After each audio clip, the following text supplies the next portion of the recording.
Pernah nggak sih kalian mau ambil keputusan penting terus bikin daftar pro dan kontranya? Kalau pernah, tanpa sadar, kalian itu sebenarnya udah pakai logika dasar dari salah satu alat paling keren di dunia, machine learning. Hari ini, kita bakal bedah tuntas soal itu. Pohon keputusan. Oke, jangan keburu pusing dulu sama istilah machine learning-nya ya.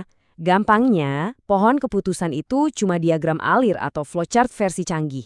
Ini cara mesin meniru proses kita mikir sehari-hari, yaitu dengan mecah masalah jadi serangkaian pertanyaan, ya atau tidak yang simple banget. Coba bayangin deh, ada teman mau pinjam uang. Otak kita kan langsung jalan ya. Ini teman dekat bukan ya? Dia ada kerjaan nggak? Dulu pernah ngutang terus ngilang nggak? Setiap jawaban dari pertanyaan itu ngebawa kita selangkah lebih dekat ke keputusan akhir, pinjemin atau jangan. Nah, persis banget kayak gitu cara kerja pohon keputusan.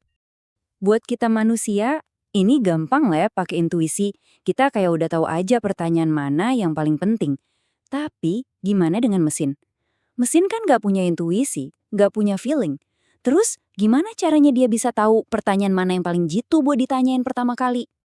Jawabannya ternyata keren banget. Mesin itu diajarin buat mengukur tingkat kekacauan atau keberantakan di dalam data. Logikanya sederhana, semakin acak adul datanya, semakin susah buat bikin prediksi. Jadi tujuan utamanya adalah nemuin satu pertanyaan yang bisa paling cepat merapikan kekacauan itu. Coba deh, lihat dua kelompok data ini. Yang di kiri itu datanya campur aduk. 50% ya, 50% tidak. Bikin pusing kan? Kita jadi nggak yakin mau nebak apa.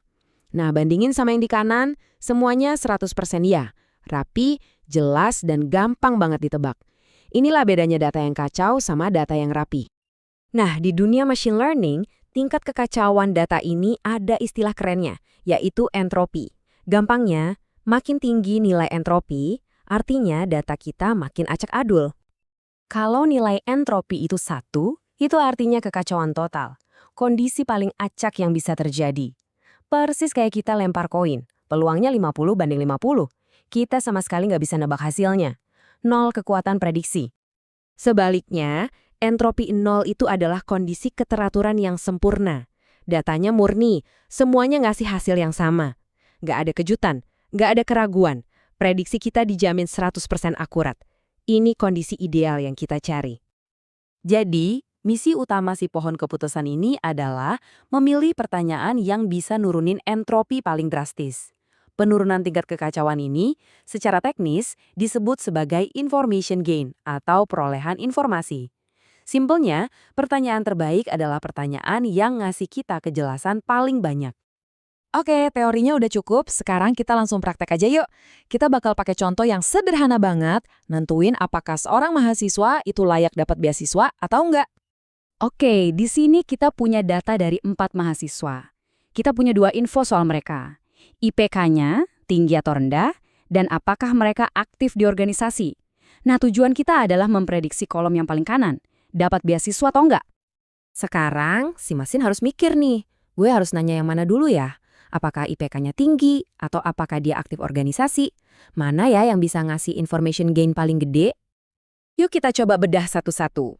Gimana kalau kita nanya soal IPK dulu? Wah, lihat deh, semua mahasiswa yang IPK-nya tinggi ternyata dapat beasiswa. Grup ini langsung jadi rapih banget, entropinya 0. Tapi, grup yang IPK-nya rendah masih campur aduk, ada yang dapat, ada yang enggak, masih kacau. Oke, sekarang kita coba pertanyaan kedua, soal keaktifan di organisasi. Ternyata polanya mirip banget ya. Mahasiswa yang aktif di organisasi, semuanya dapat beasiswa, grup ini jadi rapi. Tapi kelompok yang tidak aktif, datanya masih sama kacaunya. Dan setelah mesinnya ngitung angka information gain dari kedua pertanyaan tadi, hasilnya jeng-jeng, sama persis. Sama-sama 0,311. Artinya apa? Artinya kedua pertanyaan ini sama bagusnya buat jadi pertanyaan pertama. Hasilnya seri. Terus kalau hasilnya seri, gimana dong? Gampang aja, kita tinggal pilih salah satu buat mulai. Nggak ada yang salah kok. Yuk kita mulai aja bangun pohon keputusan kita. Oke, mari kita susun pohonnya. Kita mulai dari pertanyaan IPK sebagai akarnya. Kalau jawabannya iya, kasus selesai. Kita udah tahu hasilnya, dapat beasiswa. Tapi, kalau jawabannya tidak, datanya kan masih kacau tuh.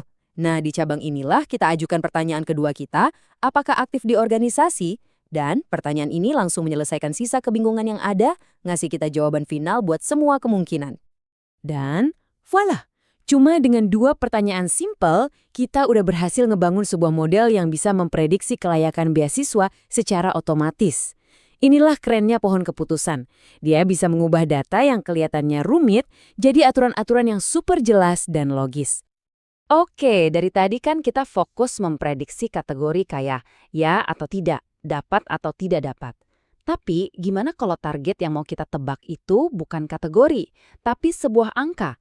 Contohnya, kita mau prediksi berapa gaji seseorang berdasarkan pengalaman kerjanya. Nah, untuk kasus ini, kita kenalan sama jenis pohon yang sedikit beda. Yang dari tadi kita bahas itu namanya pohon klasifikasi, yang pakainya entropi. Kalau mau nebak angka, kita pakainya pohon regresi.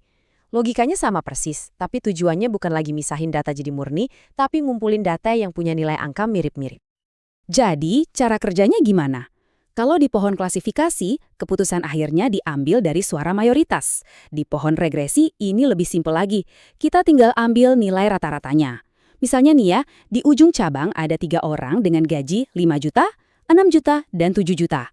Maka prediksi gaji buat orang baru yang cirinya sama adalah rata-ratanya, yaitu 6 juta. Simple, tapi efektif banget. Mulai dari minjemin duit ke teman sampai nebak gaji, kita bisa lihat betapa serbagunanya konsep diagram alir sederhana ini. Nah, sekarang pertanyaannya buat kalian. Coba deh pikirin, bagian mana dari hidup atau kerjaan kalian yang sebenarnya bisa dipecah dan dijelasin pakai sebuah pohon keputusan? Menarik buat direnungkan kan?